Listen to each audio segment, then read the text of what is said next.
Colorado Buffaloes have a lot of production to replace on offense, but who's going to step up? Let's dive right into our offensive starter projections.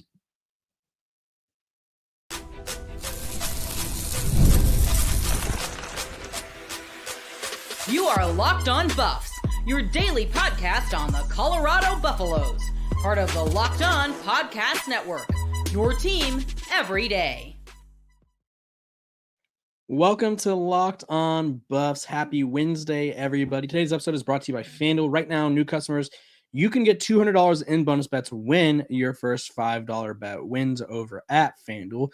We are also brought to you by the Locked On Podcast Network. It's your team every day for free and available wherever you get your podcast. So make sure to like, subscribe, and follow so I can keep my job and keep having some fun covering the Buffs. I'm Kevin Borba, host of Locked On Buffs. I also cover them for Athlon Sports, where I cover all things sports, and a lot of the sports world centers around Colorado. And I think that they are going to have a very, very critical fall, which I mean, just about every team in the country is. So that's not too shocking there. But they have a lot of position battles to settle, to begin to figure out, if you will. Let's just run through it. So I firmly believe Colorado is going to be replacing 4 new offensive linemen, probably have a new starting running back because Isaiah Augustin's gone. So we're already at 5 new players, a new starting tight end. So that's 6. And they lost their 4 best wide receivers, 10. And they also lost their quarterback, right? So they are replacing pretty much everybody who started last year, except for Jordan Seaton. Pretty much a full rebuild or full reload, because I think they did a really good job of adding talent from the portal. That being said, they got a lot of talent leaving or who left, right? Jimmy Horn, he's with the Panthers. LeJonte Wester's killing it with the Ravens. Travis Hunter with the Jags, doing what Travis Hunter does. Cash Cleveland is with Texas Tech. Shedeur Sanders is with the Browns. I feel like I'm missing people, but you get the gist, right? A lot of people are gone, so there's so many new faces. And I saw a lot of people around the Colorado media predicting who's going to start. And I was like, you know what? That's a fun thing to do on a random June day. I'm going to do the same. And so I'll go through the offensive line, sort of give you a breakdown of who I think will start and why. And I also think that I'll probably throw in a couple rotational guys at certain positions just so you don't think I'm overlooking anybody. Let's start from left tackle because that's the only position only starter that's returning, Jordan Seaton. Freshman All-American last year, started as a true freshman, 5-star, was what Colorado needed him to be, kind of, right? The offensive line as a whole was terrible, so I think he was we didn't get to see or appreciate Jordan Seaton as much as I think much as we would have liked to, because Colorado's offensive line was so bad, right? So we didn't get to really focus on him as an individual. That being said, he's pretty good, right? I think he's going to be a guy that at the end of the day, you look at, I guess in 2 years now, he'll probably be a first-round pick, or at least a highly sought-after player in the NFL draft. Right next to him at left guard, I think they add probably my favorite transfer portal addition, 6'4", 320, started his career at LSU, former blue chip recruit. He was first-team All-AAC last year, AAC Guard of the Year, Outland Trophy preseason watch list, first-team All-Preseason All-AAC for Phil Steele, and he was Phil Steele's first team All-ACC in 2023 and second team All-ACC in 2023 as well. Xavier Hill from Memphis. Big-bodied, experience, one of the best offensive linemen, maybe in college football, maybe in the Big 12, right? He was their highest-graded player on Memphis, PFF-wise, and so you need that, right? You need a body like Xavier Hill to help shore up one side of the offensive line. Colorado hasn't had a run game under Deion Sanders. I say this all the time, and I think people don't believe me. They've yet to have a running back rush for 400 yards in the season. They've yet to have a running back rush for 100 yards in the season. 100 yards in the game, excuse me. So they need blocking. They need to protect the quarterback. Shedeur Sanders was sacked 94 times in 2 years, and they need a run game, right? They had the worst in college football. Moving on over to center, Zarian McGill, Louisiana Tech. Now, much of what Colorado did in the portal this offseason was add offensive linemen from SEC or Big Ten schools that had played or had some or started or had some sort of experience. Zarian McGill did not play at an SEC school, but he's pretty damn good, right? He started at Louisiana Tech, was an all-conference kind of player, and as a guy that I think I don't want to say he chased Cash Cleveland out of Boulder, but I mean, it's certainly I feel like his arrival certainly may have played a role, right? He played one season at Louisiana Tech, played in all 12 games with 3 starts at center, could play a little bit of everything. Highest graded offensive lineman in PFF, was an all-conference guy for over there at Louisiana Tech, and I just am very confident that he will lock up the center spot, right? Center was it's kind of one of those things where obviously you notice you have a bad offensive line, but you don't realize you have a bad center until you see the ball frequently snapped off your quarterback's chest or snap off his feet when he's not ready, which we saw multiple times last year with Hank Zelinkas, excuse me. And that's why Cash Cleveland eventually took over. So I have Zarian McGill at center, Xylon Chrysler, right guard, Illinois. I think he was experienced, right? I think this is sort of continuing with that trend of like, okay, they're not just adding bodies like they were in past years, right? They're adding guys who have played a lot, right? They're adding guys who have that experience, who have played at the highest level of college football, right? The Big Ten and the SEC are sort of a step above in the eyes of most. Started 30 games with the Illini, played a right guard, right tackle, can do a little bit of everything. And he's experienced again. And I keep hammering that home that it's important. 6'6", 335. Zarian McGill is probably the smallest guy on this line, and he is 6'2", 308. Right. So I fully expect this line to be a lot girthier, a lot bigger, a lot more physical, and a lot more intimidating than in years past when people were like, oh, this Colorado team's small. Speaking of huge, pause. Resume. Let's resume that. We're swinging over to right tackle, 6'7", 350, Larry Johnson III. I had our host from Locked On Vols come on, and we just shot the you-know-what about Larry Johnson. And Larry Johnson was a guy who was a swing man for Tennessee, really productive, probably would have been the starter had they not spent millions of dollars on a 5-star offensive tackle, David Sanders, this year. So Larry Johnson, I think, comes in, claims that right tackle spot right away. Now, if I had to pick like a swing man or two, these are the guys that are standing out to me. Aki Oji is what I call him, from Texas A&M. 6'4", 315. He played quite a bit of ball at Texas A&M. And then I'm very intrigued by Mana Taimini at 6'4", 345, the Ole Miss transfer. I think they brought in, and Cooper Lovelace, recent addition from Northwestern, played a few games there, played a few games at USC. I think this offense line, they brought in a total of 9 transfers, and then they also added, we'll call it 2 recruits because they lost 1. So 11 new offensive linemen. You need 11 linemen to fill 4 spots, and I think we're going to see quite a few of them, considering how big of an issue this has been over the past year or so.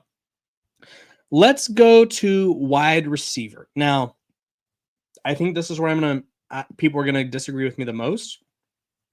I'm going to go 3 wide receivers for this exercise. Sincere Brown, 6'5", freak athlete. He has jump ball potential. That being said, he's electric in open space, right? He is a guy who's going to frequently make, I guess, lemonade out of rocks. I don't even know what the saying is. Like, I know the lemon out of lemonade thing, or the lemonade out of lemons thing, but he is so elusive, so versatile that you get him the ball in open space, or even if you just give him a little sliver of space, he's going to make a big play. And I think Colorado needs a lot of big plays in general. And I think their offense is predicated off guys creating after the catch, as we saw with just about every receiver the past couple of years. So he's one of my starting receivers. My other starting receiver, I'm going to Omarion Miller. Omarion Miller is good and he got banged up, right? Banged up is an understatement. He was out for the season after a gruesome injury. He kind of just appears every once in a while, and it's like, oh dang, like where did this come from? Like this year, it was the Kansas State game. Even against Baylor, 2 catches for 71 yards and a touchdown. And then against Kansas State, 8 catches for 145 yards. He averaged 21.6 yards per catch. And then you go back to his freshman season. It was like we hadn't heard from him all year. Then all of a sudden they play against USC, 7 for 196 and a touchdown, and then we never saw him again, really, right? He had 7 catches in one game, and then the next handful of appearances, he had 4 catches. So Omarion Miller has sort of been that next guy in, like think of like a basketball sixth man, where it's like they lean on him every once in a while. You're not expecting him to be your star player. I think Omarion Miller takes a huge leap this year, right? And I have him starting over Draylon Miller. You could argue that they're playing different positions, but at the end of the day, I think Omarion Miller just has such big play potential. And I think Joseph Williams, the Tulsa transfer, I think his potential is through the roof, right? I had the voice of Tulsa come on my show a while back, and we just talked about all things Joseph Williams. And the more I learned about Joseph, the more I loved. For one, he's only been playing wide receiver. I think this will be his second year as a wide receiver. In high school, he played quarterback, right? He was initially recruited to Tulsa as a receiver, is what I was told. And this was him in high school, right? He caught 38 passes for 666 yards and 12 touchdowns as a senior, threw for a touchdown pass. His junior year, he was a quarterback. Same thing with the sophomore year. He was a quarterback, kind of a do-it-all kind of guy, rushed for 125 yards and a touchdown. So, this will be his third year of his football career playing full-time wide receiver. And from what I saw in the spring game of his, hi, I think it's I'll call you Fid because I don't want to pronounce your name wrong. Fid is in the chat. So what's up, Fid? So nothing crazy. But Joseph Williams is a guy who unlimited potential. I loved what I saw from him in the spring game. I think both quarterbacks gravitated towards him. Granted, we didn't see the Miller brother, or I call them Miller brothers. They remind me of as a California native resident.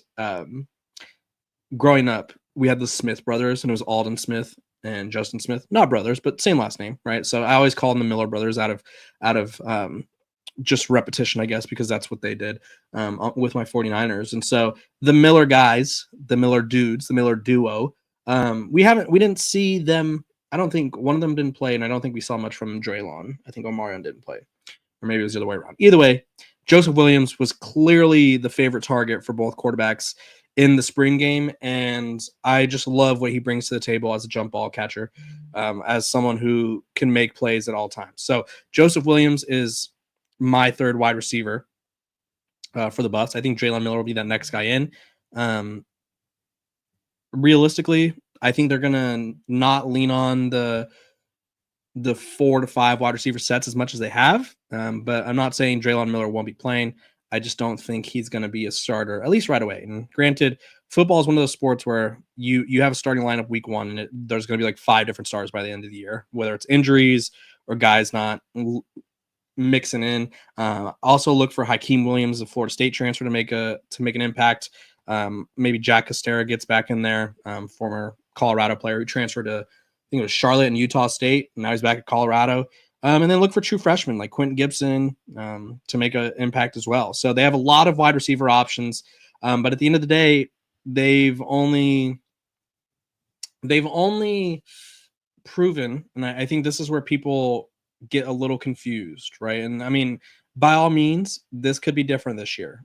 It could be different. This could be the year where they change everything. But let's just pull up the receivers for last year. So the rotation was Travis Hunter, obviously, LeJonte Wester, Will Shepard, Jimmy Horn, right? Hunter had 96 catches, Wester 74, Shepard 48, Horn 37. Granted, he was banged up. And then Draylon Miller was 32.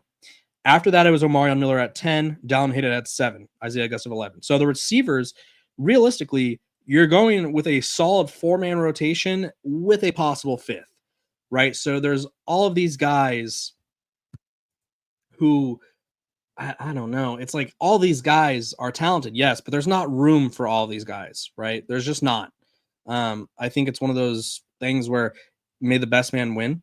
At the end of the day, like it's you have to do what's best for the team, and sometimes you have to accept that, hey, maybe not everyone's going to play.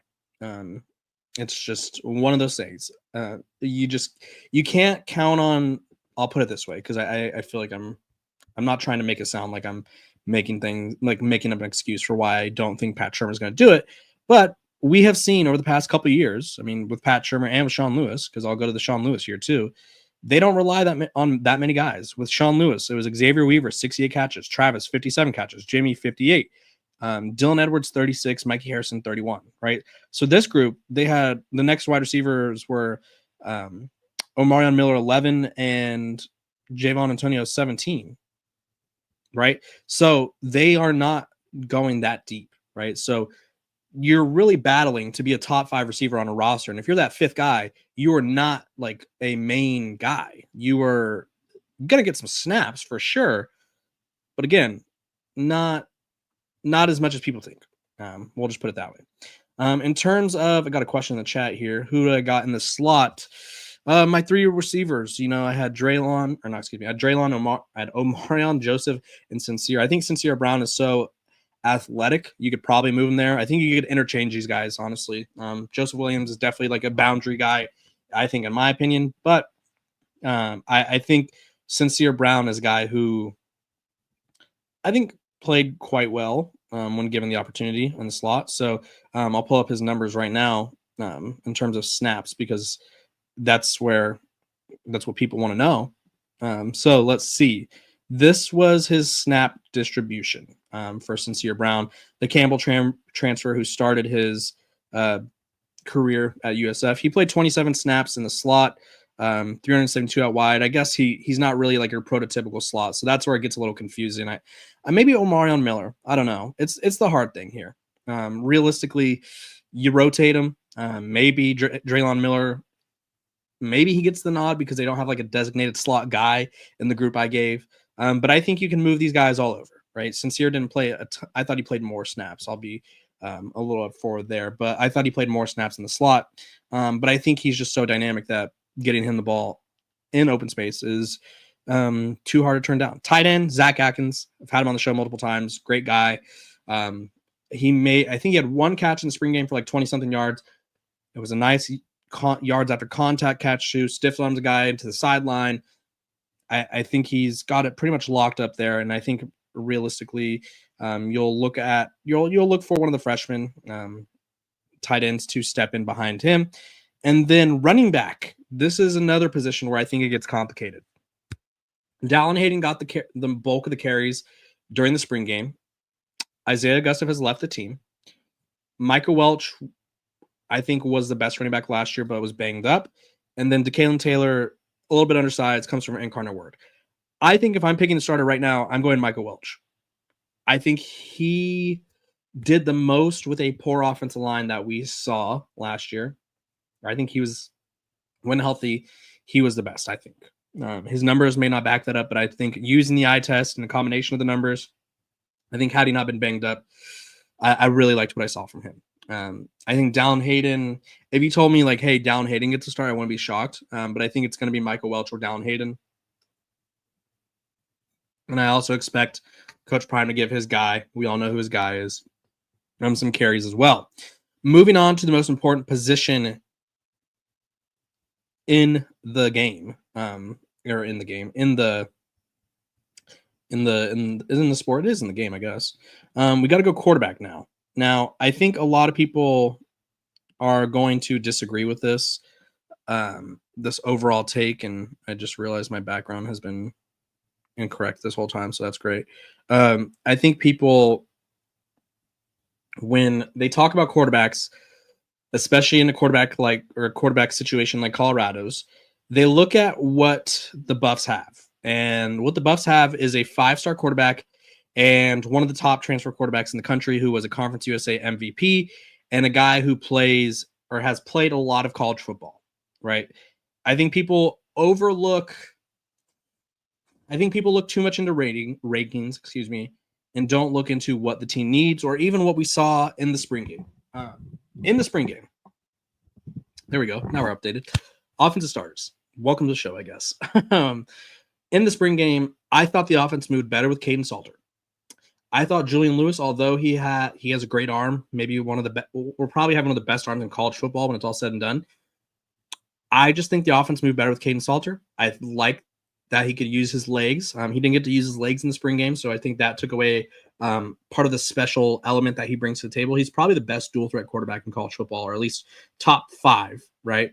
So I go with Caden Salter. He has experience. He has a good arm, an underrated arm, and he brings a different element to the game with his legs. Now, if you told me if future me came back to the past or my present right now, his past, and said, guess what? Julian Lewis plays a handful of games, Caden Salter plays a handful of games, I wouldn't be shocked, right? Because I think people want to see the quarterbacks rotate. But I go with Caden Salter, and I'll explain why I don't think rotating quarterbacks is a good idea, because to me that's a sign of a struggling team.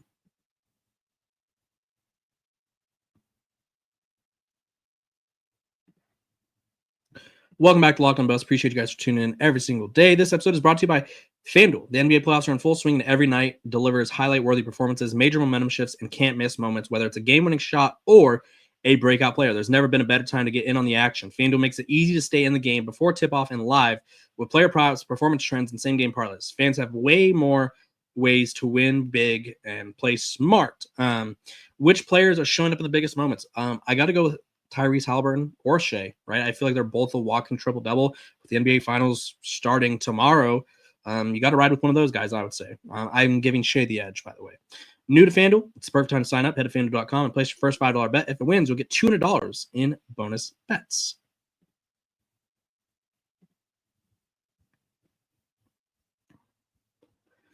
Welcome back to Locked On Buffs. Appreciate you guys for tuning in every single day, making me your first listen of the day. We are free and available wherever you get your podcast. Make sure to like, subscribe, and follow. I want to keep my job. I want to keep covering the Buffs for you guys. And I also want to talk about the quarterback dilemma, if you will, quarterback drama, if you will, I guess. I don't know. I feel like Colorado is going to have a really interesting quarterback situation this year because I think, like I said in my last segment, Caden Salter is going to start. That's my prediction. I'm firmly confident in that. And he's going to start, and I think he's going to do quite well. That being said, I've covered teams who have popular backup quarterbacks. I've covered Texas, right? I've covered, even a program like Stanford, who has a 4-star quarterback out of modern day back in the day. Everyone wanted him to play right away, and he wasn't playing right away last year, and people were upset. Right? Graham Mertz, Florida last year. Everyone wanted DJ Lagway, and they're like, we're going to ride with Graham Mertz, right? So it's very common. Trevor Lawrence was a guy who didn't start right away. Bryce Young didn't start right away. So it's very uncommon. Tua, another one. It's very uncommon for a 5-star quarterback to start right away. I actually think it's more harmful. That being said, I saw this take. I want to make sure I get it right. From Smoke Dixon, played his ball. Former GM at Maryland, director of scouting at Vanderbilt, and played at Alabama, NFL vet as well. And he basically said that there's a 2-quarterback system brewing for the Buffs. And I understand why he's saying that, but I also hate that, I guess, thought, right? Because there's that old saying where it's like if you have 2 quarterbacks, you have none. I just don't know if a team like Colorado, they're win total 6.5. So the projection is they're going to be around fringe contention for a bowl game. I think they could be better, but that's sort of the general expectation for them right now. I don't love them dealing with quarterback issues or quarterback drama. And I think rotating quarterbacks sets them up for quarterback issues and or quarterback drama. I think it divides the locker room. I think it can lead to one guy losing his confidence, or it could lead to losing one of them, right? And the one that obviously I'd be more worried about losing if I was Colorado is Julian Lewis. I think if it was the other way around and say Julian Lewis had Caden Salter skill set, I think you figure out a way to get Julian Lewis on the field because Caden Salter is obviously mobile. So that's what I'm getting at here. If Julian Lewis was a mobile quarterback that you wanted to use in the Wildcat situations, perfect. Great, right? But they didn't do that last year. They had the Wade twin. They had Walter Taylor. They didn't do it last year. And both those guys were dynamic athletes. So, and Colorado's run game was terrible. I thought that could have been a special, fun dynamic there. So I don't love that, right? I think you ride with Caden Salter. And I've said this before, and I'll say it again. I think you pick a quarterback, whether it's Caden Salter or Julian Lewis. That's up to the coaches. You pick one. If he's good, you ride with him. If you get to a point where, I don't know, you fall into a little funk and you start losing games and confidence is dwindling, that's when you plug in Julian Lewis, right? That could reignite a team. That could reignite a fan base. I don't love the the idea of just plugging in a freshman right away just for S&Gs just because of 5-star, right?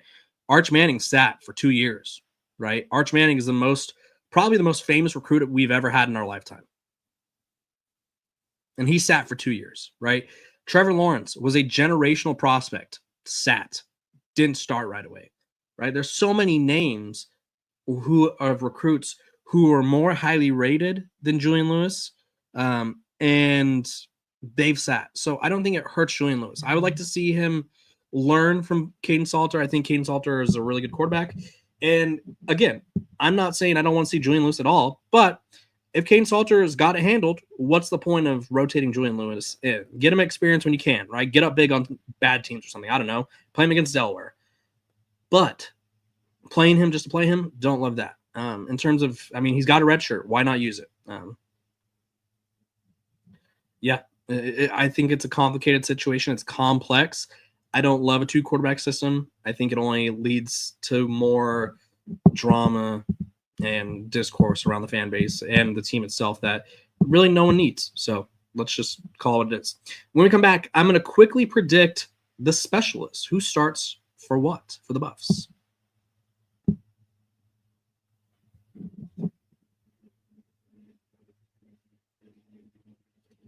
Welcome back to Locked On Buffs. Appreciate you guys for tuning in every single day, making me your first listen of the day. We are free and available wherever you get your podcast, so make sure to like, subscribe, and follow. I'm Kevin Borba, the host of the show, and I'm going to be talking about who I think will start for the specialist. This one, it's not going to be a crazy projection by any means. I think Colorado is going to have one of the most frustrating kicking situations in college football until it gets too unbearable or until someone basically snatches the job. So let's just start with kicker. I think they're going to ride with Mata for kicks within 35. We'll go 40 to 35 yards. I think anything 41 plus, I think they're going to go with Buck Buchanan, Louisiana Tech, transfer there. I don't know, that was a mouthful. He hit from, I think it was like 60 yards in the spring game. He also yanked one. I think it was wide left. But I think he has a leg, right? So I think they're going to do a mixture of that. I think he's also going to handle kickoffs, touchbacks galore. I think for punter, they're obviously going to go with Damon Greaves, Kansas, Australian fella. Coach Prime loves himself some mates, if you will. Australia, little slang there. And then kick returner. It was a big deal last year, right? Punt returner, kick returner. I don't think Coach Prime loved the production he got from there. So I think you need guys who are dynamic. So my kick returners, I'm going Quentin Gibson. 5'9", 160-ish probably. Lightning in a bottle. He's fast as they come and is going to make a lot of plays. I think he's going to return kicks. And then back there with him, DeKalen Taylor, I think he's going to return kicks and punts. DeKalen had a punt return for a touchdown this past year. He's electric with the ball in his hands, and I think that's how DeKalen will initially make his impact for the Buffs. So those are my projections for the offense. That's my take on the quarterback drama, perceived drama, and the specialist starters, right? I think it's a solid team. We'll see how it goes. I think there's going to be a lot of questions to answer this fall. Tomorrow, you won't want to miss it. I'll dive into the defensive transfers or the defensive lineups, excuse me. So make sure to like, subscribe, follow, hit that subscribe button so you don't miss this episode or the next episode. And I will see you guys tomorrow.